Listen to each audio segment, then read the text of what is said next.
Video को start करने से पहले अगर आपने अभी तक चैनल को सब्सक्राइब नहीं करा है तो दोस्तों चैनल को पहले सब्सक्राइब कर लीजिए और इस साथ में इस बेल आइकन को जरूर क्लिक करिएगा दोस्तों, जिससे आपको टाइम टू टाइम नोटिफिकेशन मिलते रहेंगे। चलिए फ्रेंड्स, अब हम वीडियो स्टार्ट करते हैं। Hello friends, welcome to crazy GK tricks. आज इस वीडियो में हम भारत की राष्ट्रीय आय नेशनल इनकम के बारे में आज हम टेस्ट सीरीज लगाएंगे, जो कि बहुत ज़्यादा इंपॉर्टेंट है। फ्रेंड्स, अगर आप चाहते हैं कि एसएससी एग्जाम, यूपीएससी एग्जाम में इकोनॉमिक्स का हमारा एक क्वेश्चन हमारा जो बिल्कुल 100% सही हो, तो आपको ये वीडियो बहुत जरूरी है कि देखना चाहिए। क्योंकि अगर ये आपने टेस्ट लगा लिया, मैं बोल सकता हूं गारंटी के साथ में कि इकोनॉमी का नेशनल इनकम से जो जनरली क्वेश्चंस पूछे जा रहे हैं, क्योंकि ये जो टॉपिक है दोस्तों, एक ऐसा टॉपिक है कि अवेयरनेस का टॉपिक है कि हर एक भारतीय नागरिक को अवेयर होना चाहिए इस टॉपिक से। इसलिए इससे एग्जाम में क्वेश्चंस बनते हैं। तो मैं चाहता हूं कि आप इस टॉपिक को अच्छे से स्टडी करें और ये टेस्ट लगाएं, जिससे कि आपको बेनिफिट होगा।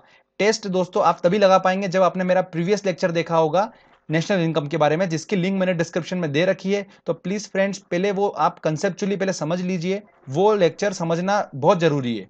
उसका ऐसा कुछ नहीं है कि हम ट्रिक से उसको याद कर लेंगे। वो लेक्चर जनरली हमारी डेली लाइफ के लिए बहुत इंपॉर्टेंट है, जिससे हमको कंसेप्चुअली समझ में आएगा कि हमारी नेशनल इनकम भारत की कैसे कैलकुलेट की जाती है। तो फ्रेंड्स, वो लेक्चर देखने के बाद आप टेस्ट लगाइएगा। आपको 100% है कि इस टॉपिक से अगर क्वेश्चन आता है एग्जाम में तो आप 100% क्रैक कर पाएंगे। अब हम स्टार्ट करते हैं टेस्ट को, जो कि बहुत ज्यादा इंपॉर्टेंट है। एक या दो क्वेश्चन आपको एग्जाम में देखने को मिलेंगे इस बार के एसएससी में भी इसी टॉपिक से। तो चलिए हम टेस्ट लगाते हैं। दोस्तों, हमारा पहला क्वेश्चन आता है, भारत में राष्ट्रीय आय की गणना निम्नलिखित में से किसके द्वारा की जाती है? तो भारत में राष्ट्रीय आय की गणना मैंने आपको बताया था सीएसओ द्वारा की जाती है, सेंट्रल स्टैटिस्टिकल ऑर्गेनाइजेशन, केंद्रीय सांख्यिकी संगठन, जिसको हिंदी में बोला जाता है। तो सीएसओ द्वारा की जाती है। तो ऑप्शन होगा हमारा सी। देखिए कितना इंपॉर्टेंट क्वेश्चन है, एसएससी में भी बार बार रिपीट हो रहा है, एमपीपीएससी में भी क्वेश्चन आया है, यूपीपीएससी में भी क्वेश्चन आया है। तो आप ध्यान रखिए दोस्तों, बहुत ज्यादा इंपॉर्टेंट क्वेश्चन है, इसको बिल्कुल घोट के पी जाइए इस क्वेश्चन को। चलिए अगला क्वेश्चन देखते हैं हम।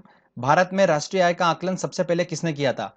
फ्रेंड्स, मैंने आपको बताया था कि सबसे पहले 1868 में दादा भाई नौरोजी ने ही राष्ट्रीय आय और प्रति व्यक्ति आय का आकलन किया था।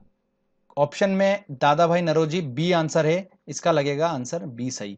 और दादा भाई नौरोजी ने उसी में बताया था कि प्रति व्यक्ति आय कितनी है उस टाइम पर 1868 में 20 रुपए थी। तो ध्यान रखिएगा दोस्तों। चलिए अगला क्वेश्चन देखते हैं। प्रति व्यक्ति आय निकालने के लिए राष्ट्रीय आय को भाग दिया जाता है। तो कैसे दिया जाता है राष्ट्रीय आय? तो प्रति व्यक्ति आय का फॉर्मूला मैंने आपको बताया था कि टोटल अपनी जो नेशनल इनकम है, उस नेशनल इनकम को अगर जब हम पॉपुलेशन जनसंख्या से डिवाइड करते हैं तो हमारा क्या आ जाता है? प्रति व्यक्ति आय आ जाता है। तो देश की कुल जनसंख्या से डिवाइड करते हैं। तो आप ऑप्शन लगेगा हमारा ए, बिल्कुल सही आंसर होगा इसका। अगले क्वेश्चन देखते हैं इंपॉर्टेंट। निम्न में से प्रति व्यक्ति आय सबसे ज्यादा किसकी है? तो पंजाब, महाराष्ट्र, गोवा, गुजरात। फ्रेंड्स, गोवा जो है वहां पर प्रति व्यक्ति आय सबसे ज्यादा है। आप इसको ऐसे देखिए कि वहां पर टूरिस्ट प्लेस है गोवा, वहां पर फॉरेनर बहुत आते हैं, वहां पर पैसा बहुत है, तो प्रति व्यक्ति आय वहां पर ज्यादा है। ऐसे देखिए आप इसको आप आसानी से याद रख लेंगे। निम्न में से प्रति व्यक्ति आय सबसे कम कहां पर है? प्रति व्यक्ति आय सबसे कम जो है वो कहां पर है? बिहार में है। तो ध्यान रखिएगा फ्रेंड्स, बिहार में सबसे कम प्रति व्यक्ति आय हैं। अगला क्वेश्चन है हमारा, 1867-68 में भारत में प्रति व्यक्ति आय 20 रुपए थी, सर्वप्रथम किसने बताया था? तो मैंने आपको बताया था, दादा भाई नौरोजी ने ही बताया था। पहली बार प्रति व्यक्ति आय और नेशनल इनकम की गणना करी थी दादा भाई नौरोजी ने, और उस टाइम बताया था उन्होंने कि 20 रुपए थी प्रति व्यक्ति आय। तो इसका आंसर लगेगा सी। तो इसको आसानी से आप क्लिक कर सकते हैं। ये काफी मोस्ट इंपॉर्टेंट क्वेश्चन हैं, ध्यान रखिएगा फ्रेंड्स। और अब जो आने वाले हैं क्वेश्चन वो सबसे ज्यादा इंपॉर्टेंट है। चलिए हम आगे बढ़ते हैं। अगला क्वेश्चन पूछा जा रहा है, किसी देश की आर्थिक वृद्धि की सर्वाधिक उपयुक्त माप है? कोई देश की आर्थिक वृद्धि हो रही है तो उसकी उपयुक्त माप क्या होगी? तो वो होता है जीडीपी। तो इसका आंसर होगा ए, आंसर होगा इसका। जीडीपी बताता है किसी देश की बात करिए, पर्टिकुलर देश की एरिया की बात कर रही है, और हमने पढ़ा था कि सीमा के अंदर, तो सीमा के अंदर तो जीडीपी कैलकुलेट हो रही थी, तो जीडीपी लगेगा इसका आंसर ए, क्योंकि पर्टिकुलर देश की बात करिए। उस तरीके से देखेंगे इसको हम। मूल्यह्रास किसके बराबर होता है? अगला क्वेश्चन है हमारा 8, मूल्यह्रास किसके बराबर होता है? चलिए फ्रेंड्स, मैंने आपको बताया था किस तरीके से मूल्यह्रास निकलता है, तो एक बार मैं आपको बता देता हूं। जब हमने नेट नेशनल प्रोडक्ट कैलकुलेट करी थी, तब हमने जीएनपी में से डिप्रिसिएशन को माइनस कर दिया था, और हमसे पूछा गया है कि डिप्रिसिएशन मूल्यह्रास किसके बराबर होगा। तो जब हम डिप्रिसिएशन को इस साइड ले जाएंगे और एनएनपी को इस साइड लाएंगे, तब हमारा निकल जाएगा। तो क्या आएगा? जीएनपी में से जब हम एनएनपी को माइनस करेंगे तो हमारा डिप्रिसिएशन आ जाएगा। तो चलिए अब ऑप्शन में देखते हैं हम अब। तो फ्रेंड्स हमने क्या करा था, जीएनपी में से एनएनपी को घटाया था, तो ऑप्शन है हमारा ए, तो आंसर लग जाएगा ए इसका। ठीक है, चलिए अगला क्वेश्चन देखते हैं। राष्ट्रीय आय निकालने के लिए एनएनपी में से किसको घटाया जाता है? तो हमने जब फाइनल राष्ट्रीय आय निकाली थी NNP eight a factor cost, ठीक है, तो उसमें से हमने क्या करा था, अप्रत्यक्ष कर जो इनडायरेक्ट टैक्सेस थे हमारे उसको हमने माइनस कर दिया था, तो इसका आंसर लगेगा ए आंसर। ओके फ्रेंड्स, बहुत ज्यादा इंपॉर्टेंट क्वेश्चन है। चलिए आगे और लेते हैं हम इंपॉर्टेंट क्वेश्चन अब। अगला क्वेश्चन है फ्रेंड्स हमारा, जीएनपी से एनएनपी निकालने के लिए निम्न में से किसको हटाया? देखिए अभी हमने डिस्कस करा अभी कि जब हम एनएनपी निकाल रहे थे तो जीएनपी जो हमने कैलकुलेट करी थी उसमें से मूल्यह्रास को हमने माइनस कर दिया था, तो आंसर होगा इसका ए, अभी हमने देखा। अगला क्वेश्चन है, प्रति व्यक्ति आय इक्वल उसका फॉर्मूला क्या होता है? तो प्रति व्यक्ति आय निकालने का फॉर्मूला मैंने आपको बताया था, जो भी नेशनल इनकम होती है उसमें से जब हम देश की जनसंख्या जो होती है कुल जनसंख्या को डिवाइड कर देते हैं तो हमारा प्रति व्यक्ति आय निकल जाता है, तो ऑप्शन हमारा डी, तो इसका ऑप्शन क्या है, डी सही है। चलिए अगला क्वेश्चन लेते हैं इंपॉर्टेंट।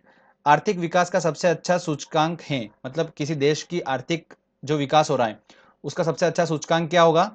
उसकी प्रति व्यक्ति आय ही उसका देश का बताती है कि कितना देश अच्छा ग्रो कर रहा है, कितना ग्रोथ कितनी अच्छी है, तो प्रति व्यक्ति आय से हमको पता चलता है, तो प्रति व्यक्ति आय इसका आंसर होगा ए। चलिए अगले क्वेश्चन लेते हैं हम अब। अगला क्वेश्चन है हमारा, किसी देश की एनएनपी होती है, एनएनपी कैलकुलेट कैसे करते थे मैंने आपको बताया था अभी वापस से, कि जब भी हम ग्रॉस नेशनल प्रोडक्ट में से मूल्यह्रास को माइनस कर देते हैं डिप्रिशिएशन को, तो नेट नेशनल प्रोडक्ट आ जाता है। जब भी हम नेट कैलकुलेट करेंगे तो ग्रॉस में से हम क्या माइनस करते हैं, डिप्रिशिएशन को। मैंने ऑलरेडी आपको लेक्चर में बता रखा है, अगर आपने लेक्चर देखा होगा अच्छे से तो आप उसको क्वेश्चन को आसानी से सॉल्व कर पा रहे होंगे। तो इसका आंसर क्या होगा, जीएनपी में से हम डिप्रिशिएशन को माइनस करेंगे तो आंसर है इसका डी, मूल्यह्रास डिप्रिशिएशन को ही बोलते हैं। अगला क्वेश्चन है, भारत में जीडीपी का सबसे बड़ा भाग प्राप्त होता है, तो कृषि से, रक्षा तथा लोक प्रशासन से, सेवा से, बिजली गैस से। तो ध्यान रखिएगा सेवा से सबसे ज्यादा जीडीपी बड़ा पार्ट होता है जहां से जीडीपी हमको प्राप्त होता है। अगला क्वेश्चन है हमारा, राष्ट्रीय आय है। अब राष्ट्रीय आय का मैंने आपको बताया था फॉर्मूला दोस्तों, कि जब भी हम नेट नेशनल प्रोडक्ट को एट अ फैक्टर कॉस्ट पे कैलकुलेट करते हैं तो वो हमारी होती है राष्ट्रीय आय। ठीक है, तो net national product at a factor cost ही हमारी क्या होती है, ऑप्शन बी होता है, वही हमारी है राष्ट्रीय आय। तो ध्यान रखिएगा दोस्तों, क्वेश्चंस बहुत इंपॉर्टेंट है ये। फ्रेंड्स आई होप आपने लेक्चर देखा होगा और टेस्ट लगाए होंगे तो आपसे सारे क्वेश्चंस बन गए होंगे इजीली। इससे क्वेश्चंस एग्जाम में आपको देखने को मिलेगा। इस बार की जितनी भी एग्जाम आने वाली है, नेशनल इनकम का टॉपिक, इकोनॉमिक्स का बहुत ज्यादा इंपॉर्टेंट टॉपिक है।